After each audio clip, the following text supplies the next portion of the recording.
Assalamualaikum warahmatullahi wabarakatuh. Alhamdulillah, Allahumma sholli ala Rasulillah. Sahabat semuanya yang dimuliakan oleh Allah Subhanahu wa taala, pada kesempatan kali ini kita mengkaji suatu tambahan kitab yang berjudul An-Nawadir. Jadi kitab ini bernama An-Nawadir. Apa itu An-Nawadir? Sesuatu yang langka, yang jarang ya. Yang jarang karena tidak sering terungkap oleh uh, para dai-dai, cerita-cerita yang ada di dalam kitab ini, sehingga kitab ini dinamakan An-Nawadir. Nah, kitab ini membahas suatu kisah-kisah orang-orang terdahulu, yang seorang nabi, seorang rasul, seorang para tabi'in atau orang-orang soleh, para aulia aulia Allah. Kitab ini membahas kisah-kisah orang-orang soleh terdahulu. Semoga kita dapat meneladani para orang-orang soleh terdahulu.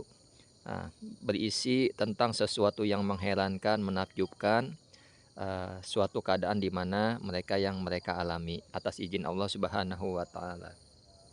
Nama kitabnya An-Nawadir. Nawadir sesuatu yang langka. Taklif penyusun adalah Ahmad Syihabuddin.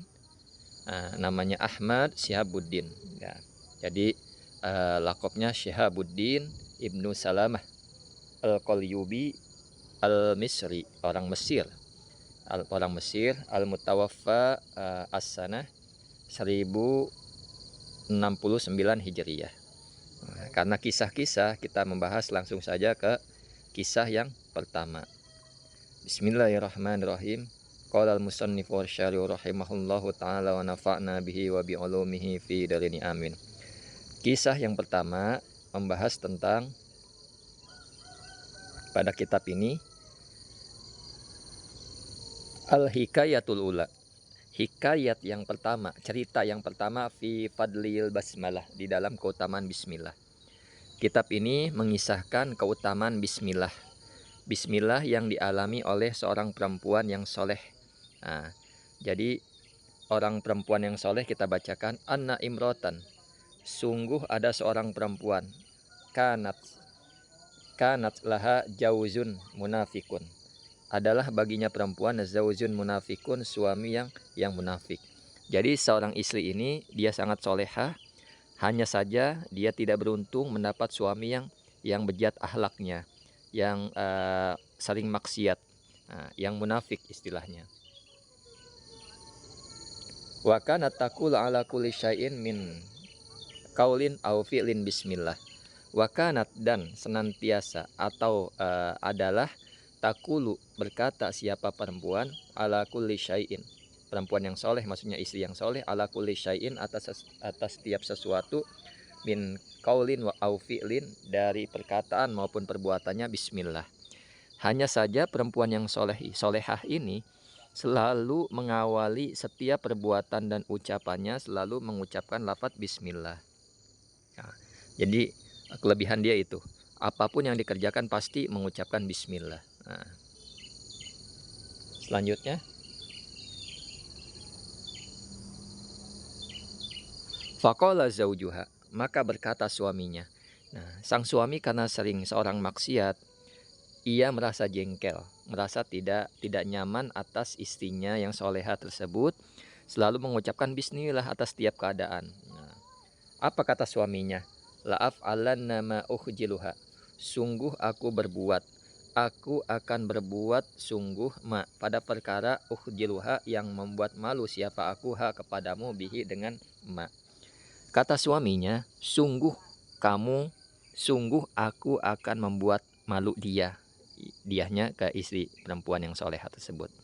Nah, membuat malu untuk apa? Agar ucapan bismillah ini menurut si suami yang bejat, yang buruk akhlaknya ini, tidak ada faedahnya buat dia. Nah, karena dia mengucapkan bismillah, jadi dia tidak nyaman. Nah, suami berazam berniat bahwa ingin membuat malu. Ngapain kamu bismillah, nggak ada faedahnya, nggak ada berguna. Nah, istilahnya seperti itu. Pada fa'ilaiha, maka memberi siapa suami ilaiha kepada perempuan istri soleha, sarrotan bungkusan berisi uang. Faqala laha, Maka berkata si suami laha kepada istri yang solehah. Apa katanya? Ihfaziha, jagalah ini.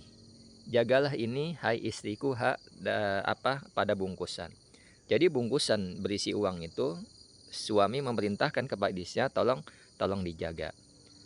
Fawado'atha, kemudian diletakkan oleh istri pada kantong tersebut fi mahalin, di suatu tempat, ogototha, dan menutupi siapa perempuan pada kantong. Jadi setelah suami mengatakan jagalah ini, simpanlah ini, maka istri meletakkan di tempat dan menutupi bungkusan itu. Pago falaha, kemudian si suami mengambilnya pada bungkusan secara diam-diam. Wa akhoja sarrota, kemudian si suami mengambil pada bungkusan tersebut, wa akhoja ma fiha, dan mengambil apa yang ada di dalamnya. Jadi diambil bungkusannya, diambil apa yang ada di dalamnya, waromaha, dan membuang apa bungkusan tersebut fi bi'rin, fi darihi, di dalam sumur di rumahnya. Nah, jadi suami bejat ini mengakali istrinya. Dia jengkel, istrinya ngucapin bismillah terus. Kemudian dia perintahkan pada istrinya diberi uang, bungkusan berisi uang untuk disimpan. Untuk disimpan dan disimpan di tempat yang memang diketahui oleh suaminya. Kemudian ditutupi oleh istrinya, tapi suaminya jahat, dia mengambil diam-diam bungkusan tersebut. Mengambil diam-diam bungkusan tersebut tanpa sepengetahuan istrinya. Tujuannya apa? Agar mempermalukan istrinya. Nah, bismillah, bismillah, bismillah, mana nggak ada guna, ibaratnya begitu. Summa tolabaha, kemudian meminta siapa suami pada bungkusan minha, dari si istri soleha tersebut. Nah, fajaat ila mahaliha, kemudian datang si istri kepada tempat bungkusan tersebut.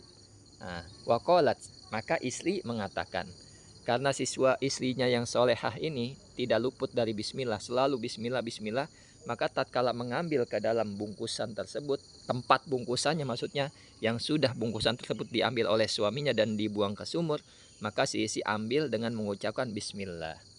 Nah, Fa'amarallahu ta'ala Jibrila, kemudian Allah memerintahkan malaikat Jibril ayang zila, agar turun siapa malaikat Jibril sari'an, hal dalam keadaan cepat. Jadi segera malaikat turun, wa yu'idu sarrota, kemudian mengembalikan ianya malaikat sarrota pada kantong, dikembalikan kemudian.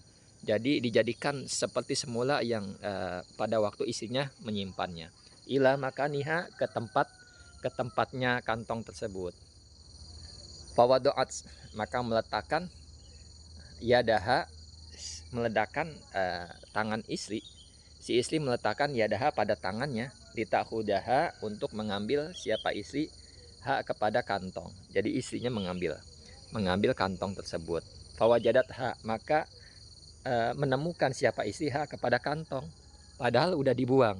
Karena barokahnya bismillah, Allah memerintahkan malaikatnya untuk mengembalikan kantong yang telah dibuang oleh suaminya.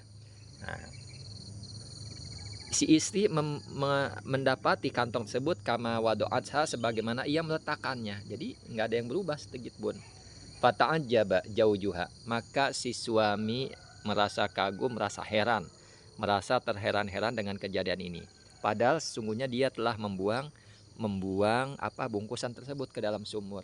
Tapi tatkala istrinya mengambil, karena barokahnya bismillah, kantong tersebut masih tetap seperti semula.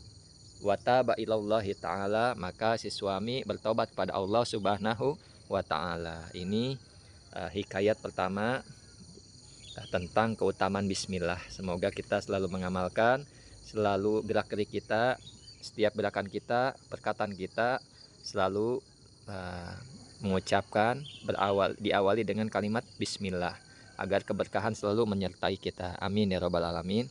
Itu saja, mudah-mudahan bermanfaat. Assalamualaikum warahmatullahi wabarakatuh.